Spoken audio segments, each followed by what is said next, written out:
শুক্রবারে ভূমিকম্পে এ পর্যন্ত ৯ জনের মৃত্যু হয়েছে। রাজধানীর পঙ্গু হাসপাতাল সহ বিভিন্ন হাসপাতালে চলছে আহতদের চিকিৎসা।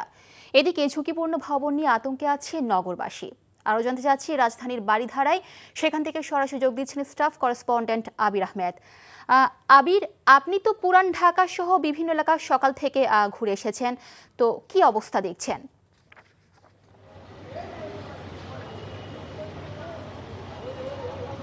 মিলি, পুরান ঢাকার সাধারণ মানুষের সাথে কথা বলেছি, তারা যেমনটি বলছেন তারা এখনও শঙ্কিত।